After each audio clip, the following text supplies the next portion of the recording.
উত্তরবঙ্গকে বিশেষ গুরুত্ব দিয়ে দ্বিতীয়বার নির্বাচনী সফর করলেন বিএনপি চেয়ারম্যান তারেক রহমান। উত্তরের শেষ প্রান্তের ৩ জেলায় নির্বাচনী জনসভায় তিনি আশ্বাস দিলেন, বিএনপি ক্ষমতায় গেলে সব ধর্মের মানুষ শান্তিতে বসবাস করতে পারবে। এজন্য নিরাপদ দেশ গড়তে ধানের শীষে ভোট চান তিনি। দেশ ও জনগণের বিরুদ্ধে ষড়যন্ত্রের বিষয়ে সবাইকে সজাগ থাকার আহ্বানও জানান বিএনপি প্রধান।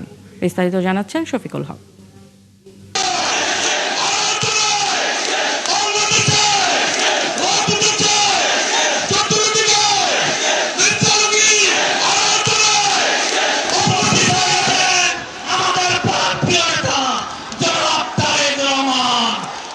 নির্বাচনী জনসংযোগের গণ্ডি পেরিয়ে এ যেন দীর্ঘ অপেক্ষার অবসান। বিএনপি চেয়ারম্যানকে বরণ করে নিতে বাঁধ ভাঙা উচ্ছ্বাস উত্তরের জনপদ ঠাকুরগাঁওয়ে। নগরের জিলা স্কুল মাঠে তারেক রহমান, সময়ের হিসেবে 23 বছর। তাকে দেখতে, বক্তব্য শুনতে কর্মী সমর্থক থেকে শুরু করে সাধারণ মানুষের উপস্থিতিতে লোকে লোকারণ্য কোটা এলাকা। নিজ নির্বাচনী এলাকায় দলীয় প্রধানের আগমনে উচ্ছ্বসিত দলের মহাসচিব মির্জা ফখরুল ইসলাম আলমগীরও।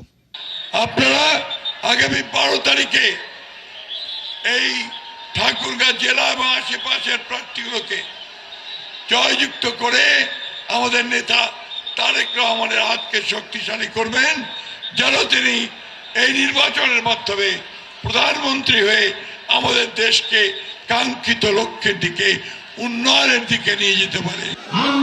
আর লক্ষ্য জনতার সামনে আগামীর বাংলাদেশ নিয়ে নিজেদের ভাবনা তুলে ধরেন বিএনপি প্রধান। ক্ষমতায় গেলে সব ধর্মের মানুষ শান্তিতে বসবাস করতে পারবে এমন ওয়াদা করেন দলটির চেয়ারম্যান।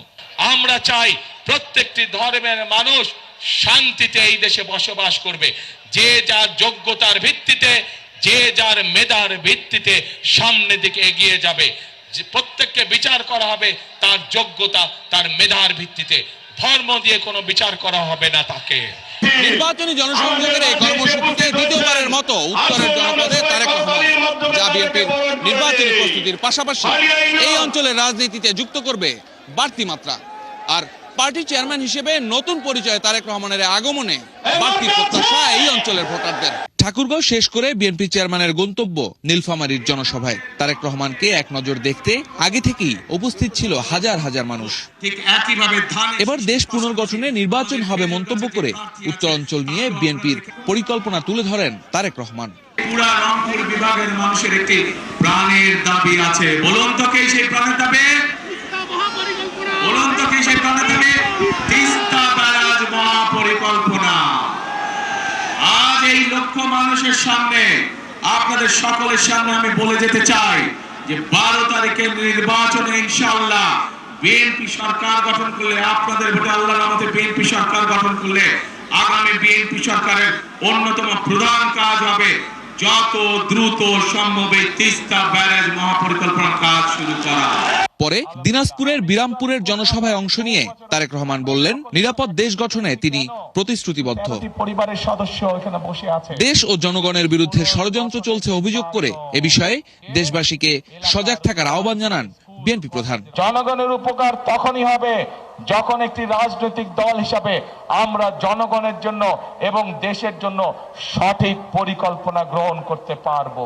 জনগণের জন্য তখনই ভালো হবে, দেশের জন্য যখনই ভালো হবে যখন আমরা জনগণের সমর্থন নিয়ে, জনগণের সহযোগিতা নিয়ে, জনগণের ভোট নিয়ে আমরা দেশ গঠনের কাজে হাত দিব, তখনই জনগণের ভাগ্যের পরিবর্তন হবে। নিজের নানি বাড়ি দিনাজপুরের জনগণের সামনে দাঁড়িয়ে ধানের শীষে ভোট দেওয়ার দাবিও জানান তারেক রহমান। কিন্তু আজকে আমার খুব ভালো লাগছে, কারণ আমি নানি বাড়িতে এসেছি। কিন্তু নানি বাড়িতে কিন্তু আপনারা আমাকে বললেন দিবেন, কি দিবেন? ভোট দিবেন। শফিকুল হক, ৭১, দিনাজপুর। অঞ্চলে